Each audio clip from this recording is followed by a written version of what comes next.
Senja merayap perlahan di atas kota pelabuhan Lestari, mewarnai langit dengan jingga yang seolah menenangkan segala hiruk-pikuk kehidupan. Di sebuah bengkel kecil di ujung gang, Arga sedang membersihkan oli dari tangannya. Bunyi peralatan, aroma besi panas, dan debu yang menempel adalah bagian dari rutinitas barunya. Hidupnya sederhana, jauh berbeda dari gemuruh masa lalu yang penuh darah dan amarah. Sejak meninggalkan dunia preman, Arga berjanji pada dirinya sendiri untuk hidup sebagai manusia biasa, seorang ayah yang baik, bukan lagi bayangan menakutkan yang menghantui malam kota ini. Nara, putrinya yang kini beranjak remaja, menjadi alasan utama perubahan itu. Setiap kali melihat senyum Nara saat menunggu di depan bengkel sepulang sekolah, Arga merasa seluruh jerih payahnya terbayar. Gadis itu adalah cahaya yang menuntun Arga keluar dari kegelapan selama bertahun-tahun. Tidak ada yang lebih berharga bagi Arga kecuali melihat Nara tumbuh aman dan bahagia. Hari itu pun sama, Nara duduk di bangku kayu samping bengkel, membaca buku sambil sesekali mencuri pandang ke ayahnya. Ketika Arga menutup bengkel dan berjalan pulang bersama Nara, suasana hangat selalu mengalir. Mereka melewati gang sempit tempat anak-anak kecil bermain bola, lalu melewati jembatan kecil yang membentang di atas sungai tenang. Arga selalu menggenggam tas Nara, sedangkan gadis itu bercerita tentang gurunya yang lucu atau pelajaran yang membingungkan. Tidak ada hal mewah, namun kebersamaan itu seperti obat yang perlahan menghapus semua luka masa lalu Arga. Namun malam itu, ketika mereka tiba di rumah kecil yang mereka tempati, Arga merasakan ada sesuatu yang berubah dalam cara Nara tersenyum. Senyumnya tetap ada, tetapi sorot matanya, ada sedikit getar, sedikit ketakutan yang disembunyikan. Arga mencoba mengabaikannya, mengira itu hanya kelelahan setelah kegiatan sekolah. Tetapi naluri lamanya, naluri yang selama ini ia tekan dalam-dalam, berbisik bahwa ada sesuatu yang tidak beres.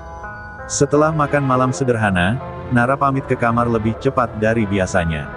Arga memperhatikan gerak tubuh putrinya yang tampak lebih lambat, seolah sedang menahan sakit di tempat yang ia sembunyikan. Hatinya mencelos. Ada dorongan kuat untuk bertanya, namun ia menahan diri, takut membuat Nara semakin tertutup. Arga tahu Nara bukan tipe anak yang mudah mengeluh. Jika sampai ia tampak seperti itu, pasti ada sesuatu yang berat dipikulnya. Di kamar, lampu kecil menyala redup, dan dari sela pintu Arga melihat siluet Nara yang duduk membungkuk di tepi ranjang. Gadis itu memegangi pergelangan tangannya, dan di wajahnya terlihat gurat sesak. Arga tak ingin mengintip, tapi langkahnya terhenti seolah disiram air es. Ia menutup mata, menarik napas panjang, mencoba mengusir ingatan masa lalu saat ia menjadi seseorang yang brutal dan tak mengenal ampun. Arga tak ingin sisi itu terbangun lagi hanya karena ia terlalu gelisah. Namun malam semakin larut, dan kegelisahan itu tak jua hilang. Arga duduk sendirian di ruang tamu, menatap dinding kayu yang mulai rapuh. Ia memutar gelas kopi kosong di tangannya, seperti memutar kembali ingatan-ingatan kelam yang pernah ia kubur jauh di dasar hati. Setiap suara kecil dari kamar Nara membuat dadanya berdebar keras, membuat ia ingin memecah dinding dan memaksa siapapun di dunia ini untuk tidak menyakiti putrinya. Ketika akhirnya jam hampir menunjukkan tengah malam, Arga mendengar suara lirih dari kamar Nara, suara yang sangat halus, namun cukup untuk membuat hatinya hancur, isakan tertahan. Isak yang begitu pelan, seolah Nara berusaha keras agar ayahnya tidak mendengar. Arga menutup wajahnya dengan kedua tangan, merasakan sesak yang menekan dadanya. Di balik tatapannya yang kosong, sebuah janji lama terpatri jelas, jika dunia pernah menyakitimu, aku akan menjadi tembok pertama yang menghadangnya. Namun ia belum tahu bahwa malam itu adalah awal dari badai besar yang akan menyeretnya kembali ke neraka masa lalu yang paling ia takuti. Pagi itu, Nara berangkat sekolah dengan senyum yang dipaksakan. Arga masih mencoba berpikir positif, meski bayangan isakan semalam masih menancap di hatinya. Sebelum Nara menutup pintu, Arga hanya berpesan lembut, kalau ada apa-apa, bilang ayah, ya. Namun Nara hanya mengangguk cepat, seolah takut jika kata-kata ayahnya terlalu lama terngiang, ia justru akan runtuh dan bercerita. Arga berdiri di depan pintu cukup lama setelah itu, seakan hatinya enggan membiarkan Nara berjalan sendirian ke dunia yang mungkin menyakitinya. Di sekolah, langkah Nara semakin berat ketika memasuki koridor. Suara tawa beberapa siswa yang terdengar seperti mengejek membuatnya sedikit menunduk. Geng serigala muda telah lama mengincarnya sejak ia menolak ajakan Rio, pemimpin geng itu, yang mencoba mendekatinya beberapa minggu lalu. Penolakan Nara dianggap sebagai penghinaan. Dalam lingkungan sekolah tempat status sosial begitu diagungkan, Ryo merasa harga dirinya diinjak-injak. Dan sejak hari itu, Nara menjadi target. Saat Nara membuka loker, segerombolan tawa kecil terdengar dari belakang. Ryo berdiri bersandar pada tembok dengan kedua tangan di kantong celana, tatapannya dingin dan sombong. "Pagi, putri bengkel," ucapnya sinis. Dua anggota gengnya tertawa keras sambil meniru gaya Nara memanggul tas. Nara mencoba tetap tenang, meski detak jantungnya seperti melompat ke tenggorokan. Ia menutup loker dan berjalan pergi tanpa menoleh, berharap mereka tidak mengikutinya hari ini. Namun harapan itu sia-sia. Saat pelajaran olahraga, ketika semua siswa berkumpul di lapangan, dua anggota geng Ryo sengaja menabrak tubuh Nara dengan keras. "Maaf ya, nggak lihat," kata salah satunya dengan nada mengejek. Nara terjatuh, lututnya tergores aspal kasar. Pelatih olahraga menoleh sekilas, tetapi karena geng Ryo dikenal dekat dengan anak pejabat sekolah, insiden itu berlalu tanpa teguran. Nara memegangi lututnya dan menunduk, mencoba menahan air mata yang ingin pecah. Di sudut lapangan, Ryo memperhatikan dengan tatapan puas. Ia tahu Nara tidak berani melawan. Ia tahu siswa lain pun tak akan membela, takut menjadi target selanjutnya. Dalam hati, Nara bertanya-tanya, jika ayah tahu semua ini, apakah ia akan marah? Dan justru karena itulah ia memilih diam. Ia tidak ingin masa lalu ayahnya, yang pernah ia dengar dari cerita samar-samar tetangga, terhidup kembali gara-gara dirinya. Ia takut ayahnya kembali menjadi monster yang dulu ia tak pernah lihat, tapi pernah ia dengar. Waktu istirahat, Nara menyendiri di taman belakang sekolah, menggenggam pergelangan tangannya yang memar. Di tempat itu, ia berharap bisa sedikit bernapas. Namun angin yang seharusnya membawa keteduhan justru terasa dingin, seolah mengisyaratkan sesuatu yang buruk. Dari kejauhan, ia melihat Ryo dan gengnya menuju ke arahnya. Langkah mereka santai, namun tatapan mereka seperti ingin merobek ketenangan Nara. Ryo duduk di bangku depan Nara, memaksa gadis itu untuk menatapnya. "Kenapa sih kamu keras kepala? Tinggal bilang iya waktu itu, selesai semua masalah," katanya dengan nada meremehkan. Nara menggigit bibir, mengumpulkan keberanian kecil yang tersisa. "Aku tidak tertarik," jawabnya lirih namun tegas. Kata-kata itu menyulut emosi Ryo. Ia menendang kerikil kecil ke arah Nara hingga mengenai betisnya. "Jangan coba sok kuat," ancamnya, "kamu belum tahu siapa aku." Saat bel tanda masuk berbunyi, Ryo dan gengnya pergi sambil tertawa. Nara tetap duduk beberapa detik, berusaha menenangkan diri sebelum kembali ke kelas. Namun dalam hatinya, ketakutan mulai tumbuh lebih besar, mengakar semakin dalam. Dan tanpa ia sadari, awan gelap itu sedang merambat cepat menuju rumahnya, menuju hati seorang ayah yang telah berusaha keras mengubur masa lalunya. Hari itu adalah awal dari badai yang tidak bisa lagi ia hindari. Ketika Nara pulang sekolah sore itu, matahari sudah condong dan bayangannya tampak panjang di jalanan sempit menuju rumah. Ia berjalan pelan, jauh lebih pelan dari biasanya, menahan rasa sakit di lutut dan pergelangan tangannya. Ketika Arga muncul di depan bengkel dan melihat putrinya mendekat, ia langsung merasakan ada yang berbeda. Langkah Nara terpincang sedikit, namun gadis itu cepat menyembunyikannya dengan memaksakan senyum. "Aku pulang, yah," ucapnya lirih. Arga membalas senyum itu, tetapi ada kegelisahan yang menekan dadanya. Di rumah, Nara bergegas masuk kamar dengan alasan ingin beristirahat. Arga yang masih menyimpan firasat buruk mencoba menghormati ruang putrinya, namun ada rasa tidak nyaman yang terus menggantung. Sementara Arga menyiapkan makan malam, pikirannya melayang pada kilasan semalam, suara isakan, senyum yang dipaksakan, sorot ketakutan di mata Nara. Semua itu berputar seperti pusaran badai yang tidak mau berhenti. Ada sesuatu yang dia sembunyikan, dan itu bukan hal kecil, batinnya. Di kamar, Nara membuka lengan bajunya perlahan. Memar biru kehitaman terlihat jelas di sekitar pergelangan tangan akibat tarikan geng Ryo saat di lapangan. Lututnya juga bengkak, berdenyut setiap kali ia menekuk kaki. Gadis itu menatap cermin kecil di mejanya. Wajahnya tampak pucat. Air matanya kembali mengalir, bukan karena sakit fisik, tetapi karena rasa takut, dan rasa bersalah. "Maaf, ya kalau aku bilang, ayah pasti marah, ayah bisa terluka," bisiknya pada dirinya sendiri. Saat makan malam, Nara berusaha bersikap normal. Namun Arga memperhatikan bahwa gadis itu tidak pernah mengangkat lengannya terlalu tinggi, seakan gerakan kecil pun membuatnya kesakitan. "Nara, kamu yakin gak apa-apa?" tanya Arga perlahan. Nara tersentak kecil, lalu cepat mengangguk. "Iya, cuma capek." Jawaban itu terdengar terlalu cepat, terlalu dipaksakan.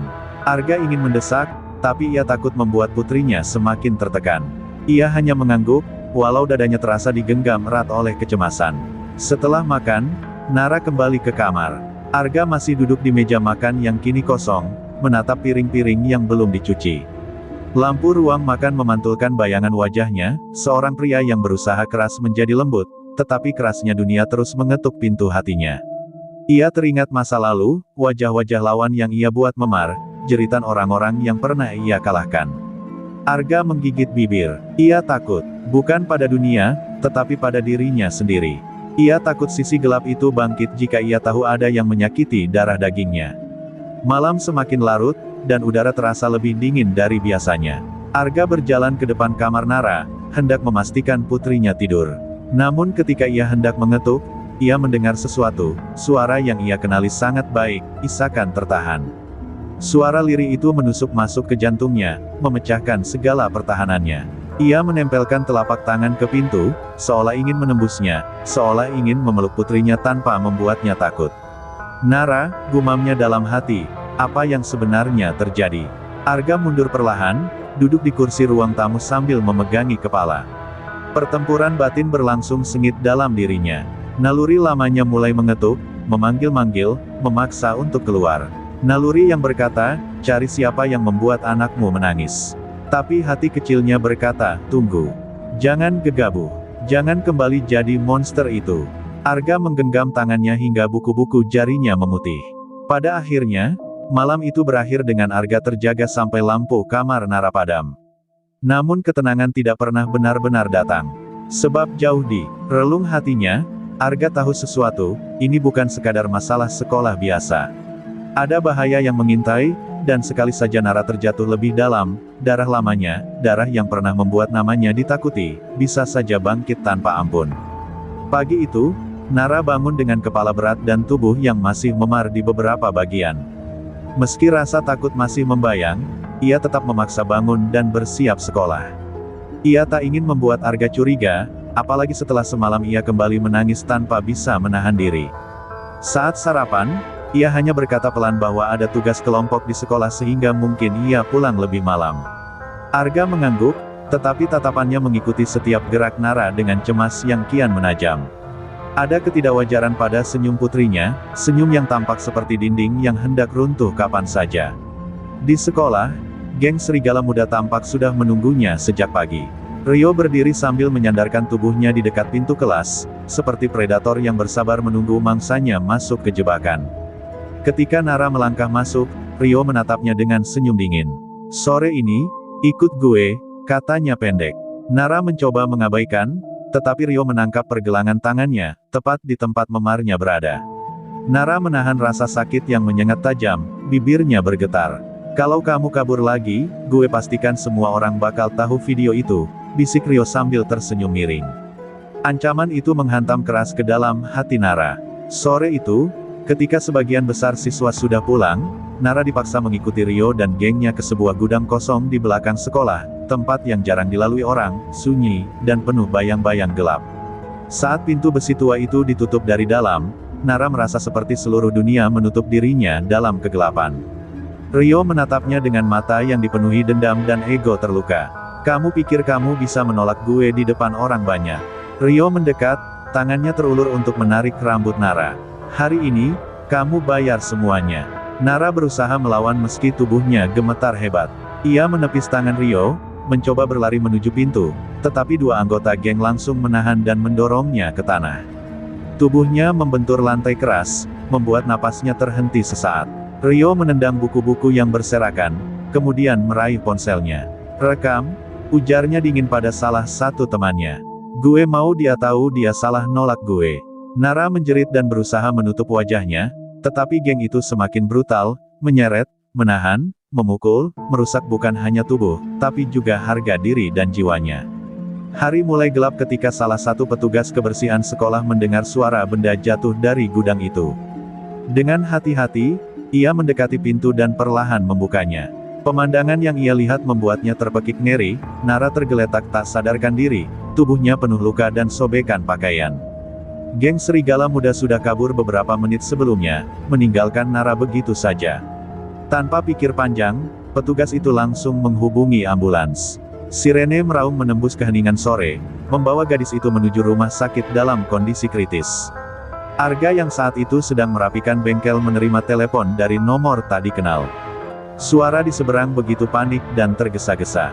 "Pak Arga, ini darurat, anak Bapak, Nara, dia ditemukan pingsan, luka-luka, kami bawa ke rumah sakit." Gelas minum terjatuh dari tangan Arga, pecah berantakan di lantai. Dunia seolah berhenti. Suara di sekelilingnya memudar, hanya menyisakan dengungan kosong di telinganya.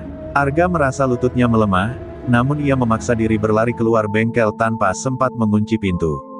Ketika Arga tiba di rumah sakit, ia hampir menerobos masuk ruang gawat darurat. Dokter dan perawat berusaha menahannya. "Pak, tolong tenang. Kami sedang berusaha," namun Arga mengabaikan semuanya. Matanya menangkap sosok kecil putrinya terbaring di atas ranjang, wajahnya pucat, bibirnya pecah, tubuhnya penuh memar. Seluruh rasa takut, kesedihan, dan cinta seorang ayah meledak menjadi satu. Ia menyentuh rambut Nara dengan tangan gemetar. "Nara, ayah di sini," bisiknya, namun suaranya pecah. Seluruh jiwanya runtuh melihat kondisi itu. Di momen itu, ketika ia melihat putrinya yang hancur, sesuatu dalam diri Arga patah. Bukan sekadar emosi, tetapi sebuah pintu yang selama ini ia kunci rapat, terbuka begitu saja. Nafasnya menjadi berat, matanya menggelap oleh amarah yang menggelegak.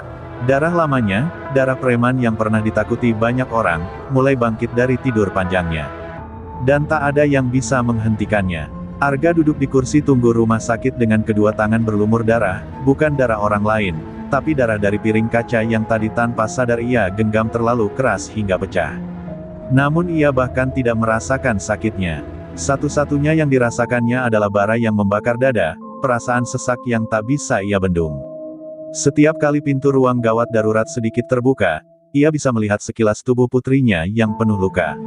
Dan setiap semilir pandangan itu menghantam jiwanya, ia merasa seluruh dunia telah mengkhianatinya. Ketika dokter akhirnya keluar, wajahnya terlihat tegang.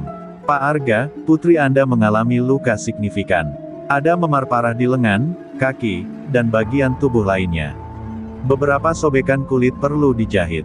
Tapi yang paling kami khawatirkan, trauma psikologisnya." Arga mengepalkan tangan, hingga pembalut di telapaknya kembali mengeluarkan darah. "Siapa yang melakukan ini?" tanya dokter, namun pertanyaan itu justru membuat Arga terdiam lama. Bukan karena ia tidak tahu, namun karena ia tahu, jika ia menjawab sekarang, ia mungkin tidak akan menunggu hukum berjalan. Ketika akhirnya Arga diizinkan masuk ke ruang rawat, ia berdiri lama di ambang pintu. Nara terbaring lemah, pipinya bengkak, rambutnya kusut, dan selimut menutupi tubuh yang penuh luka. Selang infus menembus kulit halusnya. Arga melangkah perlahan dan duduk di sampingnya. Ia menggenggam tangan putrinya yang terasa dingin. "Maafkan ayah," bisiknya dengan suara pecah. "Ayah yang bersalah. Ayah gagal menjagamu." Air mata menetes ke tangan Nara, namun gadis itu masih belum sadar. Bagi Arga, itu seperti hukuman paling kejam yang pernah ia terima. Lambat laun, sesuatu di dalam dirinya berubah. Tatapannya yang penuh air mata mulai mengeras. Pundaknya yang semula lemah mulai menegang kembali. Nafasnya menjadi berat, seperti hembusan amarah yang telah lama dikurung. Potongan-potongan masa lalunya muncul, perkelahian di gang, nama-nama yang dulu menakutinya, dan orang-orang yang pernah bertekuk lutut hanya dengan mendengar langkah kakinya. Pria itu, Arga yang terkenal sebagai anak besi, masih ada. Ia hanya tertidur, dan malam itu, ia terbangun. Arga berdiri, menatap putrinya dengan mata merah. Siapapun yang melakukan ini, mereka tidak akan lolos, gumamnya. Itu bukan sekadar janji seorang ayah. Itu sumpah seorang pria yang pernah menjadi legenda kegelapan kota. Arga menatap keluar jendela rumah sakit, pada lampu-lampu kota yang berkelap-kelip. Dahulu ia meninggalkan kehidupan lamanya demi masa depan yang lebih baik. Kini, masa depan itu telah diinjak-injak. Dan satu-satunya cara untuk menegakkannya kembali, adalah kembali ke dunia yang dulu ia tinggalkan. Tanpa menunggu pagi, Arga menemui perawat dan meminta informasi rinci tentang siapa yang membawa Nara ke rumah sakit. Petugas kebersihan sekolah yang menolong Nara sudah menunggu di luar. Dengan suara bergetar, pria itu menjelaskan apa yang ia temukan di gudang sekolah. Sebutir nama meluncur dari bibirnya, nama yang langsung membuat Arga berhenti bernapas. Rio. Detik itu juga, amarah Arga seperti disiram bensin. Ia tidak lagi ragu. Ia tahu siapa musuhnya, dan ia tahu bagaimana memulai perburuan. Arga pulang sebentar ke rumah. Di dalam lemari tua yang jarang ia buka, tersimpan sebuah jaket kulit hitam, jaket yang dulu membuat banyak orang kabur sebelum ia sempat bicara. Jaket itu masih berbau masa lalu, dingin, gelap, dan penuh kenangan buruk. Dengan tangan gemetar namun pasti, Arga mengenakannya. Sisi dirinya yang lembut sebagai ayah masih ada, tetapi kini ditutupi oleh kulit keras seorang yang pernah menjadi raja jalanan.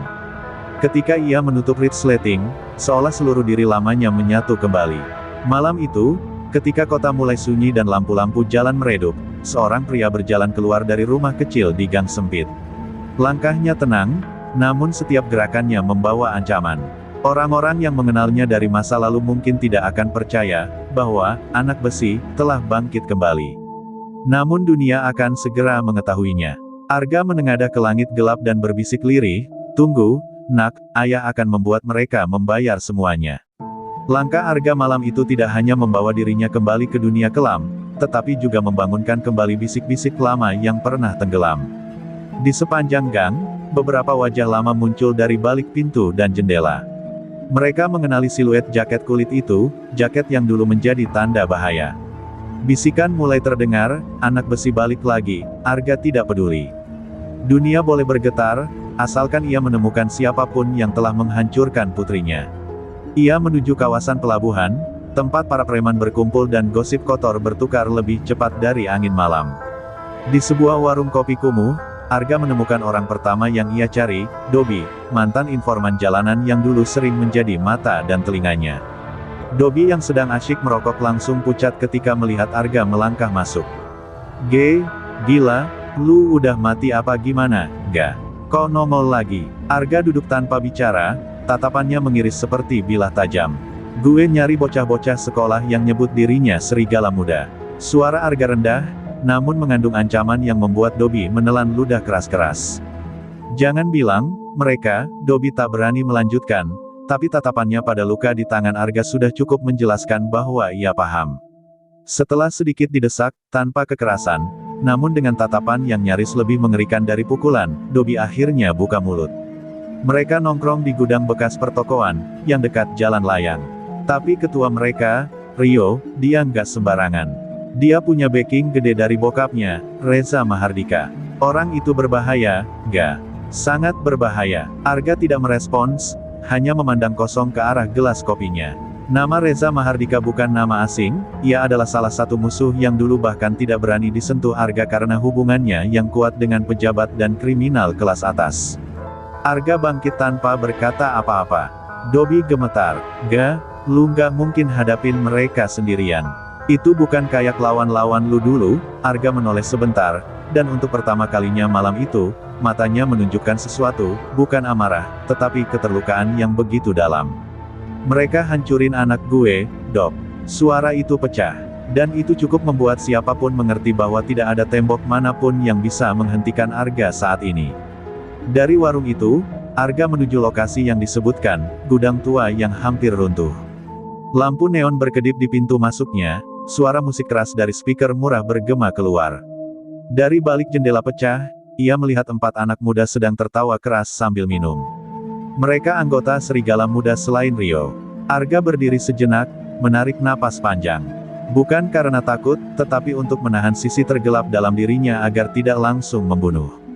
Mereka begitu saja. Ia butuh mereka bicara. Ia butuh nama-nama lainnya. Ia butuh jejak yang lebih dalam. Ketika Arga masuk, pintu besi berdecit keras. Para remaja itu berhenti tertawa, menoleh, lalu mengernyit. "Siapa lo?" tanya salah satu dari mereka sambil berdiri. Arga tidak menjawab, ia hanya melangkah maju, sorot matanya membuat suasana menjadi dingin seketika. Salah satu dari mereka tertawa mengejek. "Woi, kakek, ini tempat nongkrong, bukan panti jompo." Namun tawa itu mati saat Arga menghajar meja dengan satu pukulan hingga pecah berkeping-keping. Para remaja itu terdiam, wajah mereka memucat. Anak besi telah berbicara, tanpa kata-kata. Arga bergerak cepat. Ia menarik satu anak ke dinding, menahan lehernya dengan lengan. Yang lain mencoba menyerang, tetapi Arga menggulingkan tubuhnya, menekuk tangan mereka dengan teknik jalanan yang tidak pernah gagal. Dalam hitungan detik, 3 dari mereka tergeletak di lantai, meringis kesakitan. Yang tersisa hanya satu, Jody, bocah berambut pirang yang paling junior di geng itu, kini gemetaran sambil mencengkeram lututnya. Arga mendekatinya dengan langkah perlahan. "Gue cuma mau satu hal," katanya dengan suara menggetar. "Nama orang-orang yang nyakitin Nara." Jody menangis ketakutan, dan dengan suara terbata-bata ia menyebut 4 nama, termasuk Rio. Namun ada satu nama lain yang membuat Arga berhenti bernapas sejenak. Videonya dipegang orang bokap Rio, di markas kecil dekat Hotel Ratasari, tempat yang dijaga orang-orang Reza Mahardika. Kata-kata itu seperti menamparkan Arga keras-keras. Bukan hanya para remaja itu yang terlibat, tetapi juga jaringan kriminal dewasa yang jauh lebih luas. Arga kini tahu bahwa ia tidak hanya sedang menghadapi geng remaja. Ia sedang menghadapi kerajaan hitam yang akan mempertahankan rahasianya sampai mati. Dan malam itu, saat Arga meninggalkan gudang dengan derap langkah yang semakin berat, ia menyadari satu hal, balas dendam ini baru dimulai, dan ia akan menelusuri setiap jejak, bahkan jika harus melawan seluruh neraka kota ini sendirian. Malam itu, angin kota akan berhenti berembus ketika Arga berdiri di depan Hotel Ratasari. Tempat itu tampak biasa dari luar, lampu kuning redup, penjaga pintu yang tampak bosan, dan hiruk-pikuk tamu keluar masuk tanpa curiga. Namun Arga tahu, di balik dinding itu, ada ruangan kecil yang menyimpan bukti keji yang merenggut harga diri putrinya. Di sanalah orang-orang Reza Mahardika menyimpan rekaman gelap itu, rekaman yang menjadi alat pemerasan sekaligus perlindungan bagi para pelaku. Arga menggeret napas panjang, menyembunyikan kilatan amarahnya yang hampir tak terkendali. Malam ini, dia tidak sekadar mencari bukti, dia akan menuntut darah pertama. Dengan langkah santai namun penuh perhitungan, Arga masuk ke lobi hotel. Para staf tidak memperhatikannya, tapi seorang pria berjas hitam di sudut ruangan menatapnya curiga. Arga mengenali tipe itu, bodyguard bayaran, biasanya dipinjam untuk menjaga barang-barang sensitif. Ketika Arga berjalan melewati lift, pria itu bergerak. "Permisi, Pak, ada keperlu." Kalimat itu belum selesai ketika Arga menghantamkan siku ke perut pria itu dengan cepat, lalu menahannya di belakang patung dekorasi besar, membuatnya terkulai tanpa suara. Tidak ada waktu untuk basa-basi. Arga menekan tombol lift menuju lantai 6, lantai yang disebut Jody sebagai tempat ruang penyimpanan. Di dalam lift, refleksi dirinya terlihat berantakan, rambut acak, napas berat, dan wajah yang keras seperti batu. "Maafin ayah," Nara, gumamnya lirih. "Ini semua harus selesai." Suara itu hanya terdengar oleh dirinya sendiri, namun memiliki kekuatan untuk memantapkan langkahnya. Ketika pintu lift terbuka, lantai 6 tampak sepi. Tetapi Arga tahu, kesunyian seperti ini justru pertanda buruk. Ia menyusuri koridor panjang, sampai akhirnya melihat pintu logam tak bernama, pintu yang dijaga 2 pria bertubuh besar. Tanpa peringatan, Arga melemparkan kaleng pemadam api yang ia curi dari dinding koridor ke salah satu penjaga. Pria itu terkejut dan menangkis, namun Arga sudah meluncur seperti bayangan. Benturan keras terdengar ketika ia menabrak tubuh penjaga kedua, mengunci lehernya dan menjatuhkannya ke lantai. Penjaga pertama bangkit dan mencoba memukul, namun Arga menangkap pergelangan tangannya, memelintirnya hingga terdengar suara patah. Pria itu menjerit, namun Arga menutup mulutnya sambil menghantamkan lutut ke perutnya. Dalam hitungan detik, kedua penjaga tak lagi bergerak. Arga merogoh saku salah satu penjaga dan menemukan kartu akses. Pintu metal itu terbuka dengan bunyi klik yang terdengar seperti palu godam memukul dadanya sendiri. Di dalam ruangan gelap itu, ada layar monitor, rak penyimpanan, dan sebuah hard drive yang terhubung ke sistem. Arga mendekat dengan tangan bergetar, tak karena takut, tapi karena membayangkan apa yang orang-orang ini lakukan pada putrinya. Ketika ia menyalakan monitor, layar menampilkan folder berisi beberapa rekaman. Ada satu folder bernama, Nara _01. Tubuh Arga membeku. Dunia seakan runtuh di sekelilingnya. Perlahan, ia menekan tombol delete. Bukan karena ia takut menontonnya, tapi karena ia tahu, jika ia melihat isinya, kontrol dirinya akan lenyap, dan ia mungkin akan berubah menjadi monster yang tidak bisa kembali menjadi ayah bagi putrinya. Hard drive itu pun ia cabut, lalu ia lempar ke lantai dan injak berkali-kali hingga pecah. Namun suara pecahan itu tidak memberi kelegaan, hanya menambah retak di dalam dadanya sendiri. Saat Arga hendak pergi, pintu ruangan tiba-tiba terbuka. 3 pria berjas hitam menodongkan pistol ke arahnya. "Jangan bergerak," salah satu dari mereka berteriak. Arga hanya diam, menatap mereka seperti singa yang akhirnya menunjukkan taringnya. "Kalian kerja buat Reza?" tanyanya pelan.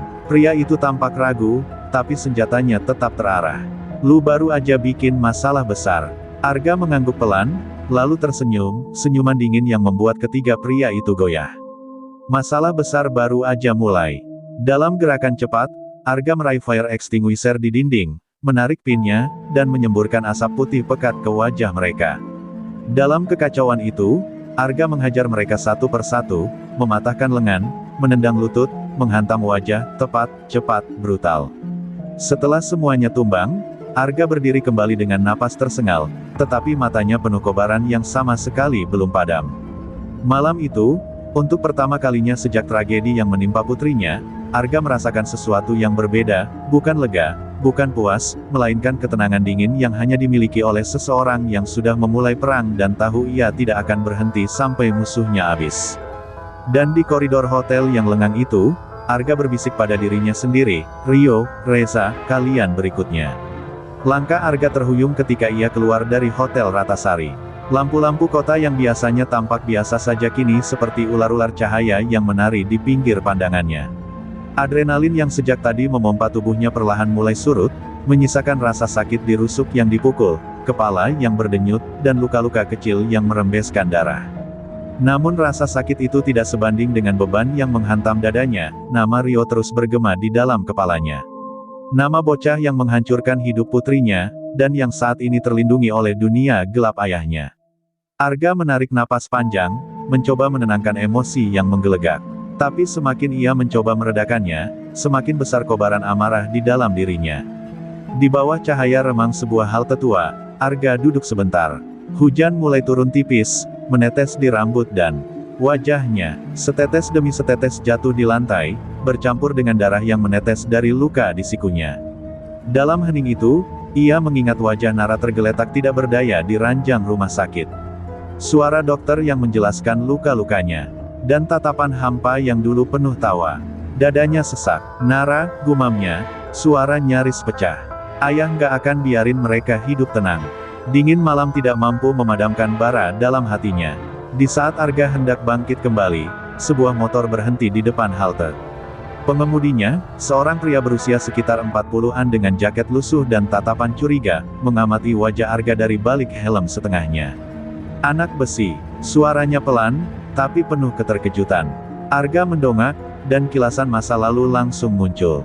Itu adalah Bagas, salah satu anggota lama kelompok Arga dulu, yang kabur sejak operasi besar-besaran kepolisian belasan tahun lalu. Bagas turun dari motor dan mendekat dengan sedikit waspada. "Gue dengar banyak suara tadi di hotel, jangan bilang itu kerjaan lu." Arga tidak menjawab, namun tatapannya cukup memberitahu Bagas segalanya. Bagas mengembuskan napas panjang. "Lu gila? Gak, itu tempat yang dijaga langsung orang-orang Reza Mahardika." Arga menegakkan tubuhnya, berdiri perlahan.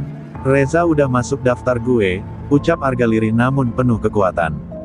Bagas terdiam, memandang Arga lama. "Ini bukan kayak dulu, ga.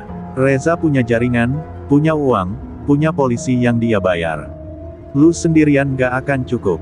Arga menatapnya dengan mata yang penuh luka dan bara. "Gue gak butuh banyak orang. Gue cuma butuh mereka merasakan apa yang mereka lakuin ke Nara." Bagas menggaruk kepala, tampak bimbang. Di satu sisi, dia pernah berutang nyawa pada Arga. Di sisi lain, ikut campur berarti mengundang bahaya besar ke hidupnya yang selama ini sudah cukup tenang. Namun ketika melihat wajah Arga, wajah seorang ayah yang hampir hancur, Bagas menghela napas panjang dan akhirnya berkata, "Oke, gue bantu. Tapi lu harus tahu sesuatu dulu." Ia menyalakan rokok, lalu menatap Arga dengan serius. "Rio bukan cuma sekedar bocah nakal. Dia dilindungi dan dipersiapkan untuk jadi pewaris jaringan bokapnya. Dia punya bodyguard sendiri. Dan, Bagas menghentikan kalimatnya, menatap Arga dengan berat. Dia yang nyuruh rekam, biar bisa dipakai buat mangsa berikutnya. Tubuh Arga membeku. Butir-butir hujan mengalir di wajahnya seperti pisau-pisau kecil yang menusuk kulit. Ulangin, bisiknya. Bagas menunduk. Rio, dia yang nyuruh rekam Nara. Dia yang ancam anak itu buat nggak ngomong. Kata-kata itu seperti palu yang menghantam tulang dada Arga hingga remuk. Dunia di sekitarnya berputar. Detak jantungnya melesat seperti drum perang. Dalam sesaat, segalanya berubah. Balas dendam bukan lagi sekadar emosi, tetapi kewajiban. Arga mengepalkan tangan hingga buku jarinya memutih. Rio, suaranya serak, hampir tidak terdengar. Mulai malam ini, dia nggak akan lagi dilindungi siapapun. Bagas menatap Arga dengan ngeri sekaligus hormat. Kita cari dia dulu, ga? Dia sering nongkrong di klub bawah tanah milik bokapnya, tempat yang cuma orang tertentu bisa masuk. Arga mengangguk pelan. Hujan semakin deras, membasahi tubuhnya, namun tidak mampu memadamkan api yang telah menyala. Dalam langkah yang penuh tekad itu, Arga dan Bagas berjalan meninggalkan halte. Malam terasa lebih gelap, lebih berat, dan lebih dingin dari sebelumnya. Tapi ada satu hal yang pasti, perang ini tidak lagi bisa dihentikan. Dan nama pertama yang akan dihapus oleh tangan Arga adalah nama yang tidak akan pernah dia ampuni, Rio Mahardika. Klub bawah tanah milik Reza Mahardika bukan tempat yang bisa dimasuki orang biasa. Dari luar, bangunannya terlihat seperti ruko tua yang sudah lama ditinggalkan. Namun di balik pintu baja yang tak bertanda, ada dunia gelap yang hanya dihuni para pewaris kriminal, bandar narkoba muda, dan anak-anak kaya yang merasa kebal hukum. Musik menghentak bagaikan guntur, lampu neon berwarna merah berputar seperti pusaran neraka. Arga berdiri di seberang jalan, menatap pintu itu dengan sorot mata yang tidak lagi dimiliki manusia biasa, melainkan milik seseorang yang telah kehilangan segalanya kecuali satu tujuan, menghancurkan siapapun yang terlibat dalam penderitaan putrinya. Bagas berdiri di sampingnya, terlihat gelisah. Tempat ini penuh kamera, ga? Penjaganya juga bukan anak baru kemarin sore, mereka mantan tentara bayaran. Arga tidak mengalihkan tatapannya. Di dalam ada Rio. Itu cukup. Bagas hampir ingin menyerah. Ia tahu Arga bukan manusia yang bisa dihentikan bila sudah memutuskan sesuatu. Namun bahkan Bagas pun tak bisa memungkiri rasa takut yang mencengkeram dadanya melihat tempat itu. Seolah seluruh bangunan memancarkan aura bahwa tidak ada yang keluar hidup-hidup jika masuk tanpa izin. Ketika mereka mendekat, dua penjaga raksasa langsung memblokir pintu. Kartu member, kata salah satu dengan suara seperti geraman binatang. Arga mendekat tanpa ragu, dan sebelum penjaga itu sempat bersiap, Arga meraih tangan Bagas, mengangkatnya sedikit, dan menunjukkan tato lama geng mereka, tato yang dulu ditakuti di seluruh wilayah utara kota. Penjaga itu mengernyit, jelas mengenali simbol tersebut. Bagas panik, berbisik cepat, "Ga, itu nggak akan." Namun penjaga itu tiba-tiba tertawa. "Anak besi, gua kira lu udah mati." Senyumnya berubah dingin. "Sayangnya, lu nggak bisa masuk tanpa undangan." Arga tidak menunggu. Dalam satu gerakan cepat, ia menghantamkan kepala ke wajah penjaga pertama, menyikut tenggorokan penjaga kedua, lalu mendorong pintu masuk dengan bahunya. Bagas mengumpat sambil berlari menyusul. "Gila lu, Ga." Tetapi terlambat. Musik keras menyelimuti mereka, dan suasana di dalam klub langsung kacau ketika para pengunjung melihat dua penjaga jatuh tersungkur di pintu. Beberapa orang menoleh, beberapa mulai panik, sementara sebagian lainnya malah menonton seolah sedang melihat pertunjukan. Arga bergerak menembus kerumunan, matanya terus mencari satu wajah, Rio. Bagas di belakangnya mencoba mencegah pengunjung yang ingin ikut campur. Di balik lampu merah dan asap rokok tebal, Arga akhirnya melihatnya. Rio duduk di sebuah sofa VIP, dikelilingi beberapa teman seumuran. Ia tertawa, seolah dunia ini adalah taman bermainnya. Dan di detik itu, dada Arga terasa seperti pecah, anak itu sedang tersenyum lebar, sementara Nara terbaring trauma di rumah sakit. Tanpa pikir panjang, Arga maju menembus kerumunan. Namun baru 2 meter dari Rio, seorang pria besar muncul menghadang, bodyguard pribadi Rio. Tubuhnya 2 kali lebih besar dari Arga, dengan leher sekeras batang beton. "Berhenti di situ," katanya, mengangkat tangan. Arga memandang pria itu dengan dingin. Geser. Bodyguard itu tertawa. Kalau lu mau deket anak itu, lu harus lewatin gue dulu. Arga tidak menjawab, justru ia melangkah maju, menantang. Pertarungan meledak dalam hitungan detik. Bodyguard itu memukul seperti palu godam, namun Arga menghindar dengan kelincahan lama yang masih melekat di tubuhnya. Satu hantaman mengenai pipinya, membuatnya terhuyung. Tapi Arga bangkit lagi, matanya menyala seperti bara. Ia menendang lutut pria itu, menghantam rusuknya, lalu memanfaatkan tiang besi dekorasi untuk menambah momentum pukulannya ke rahang lawannya. Tubuh besar itu akhirnya tumbang menghantam meja VIP dengan suara keras yang membuat seluruh klub terdiam. Rio menatap Arga dengan wajah pucat. Senyumnya hilang, digantikan ketakutan yang belum pernah ia rasakan. Arga mendekat perlahan, penuh kemarahan dan luka. "Kamu," suara Arga bergetar, yang bikin Nara hancur. Rio mundur, suaranya gemetar. Gue bisa jelasin," tapi sebelum Arga sempat menyentuhnya, suara letusan keras terdengar dari lantai atas klub. "Tembakan!" Arga berhenti. Orang-orang berteriak. Dari balkon VIP, sosok yang sangat dikenal Arga berdiri sambil memegang pistol. Suasana klub seketika berubah menjadi neraka ketika suara tembakan itu menggema. Musik berhenti. Lampu neon yang semula berputar kini berkedip tak teratur, seolah-olah bangunan itu pun merasakan bahaya yang merayap masuk. Semua mata tertuju pada balkon VIP, tempat Reza Mahardika berdiri dengan pistol teracung. Tatapannya menusuk langsung ke mata Arga, tatapan dua pria yang dulu pernah berada di jalur gelap yang sama, namun kini berdiri sebagai musuh yang tidak mungkin lagi berdamai. Arga menggeram pelan, tubuhnya tegang, namun matanya tetap terfokus pada ancaman.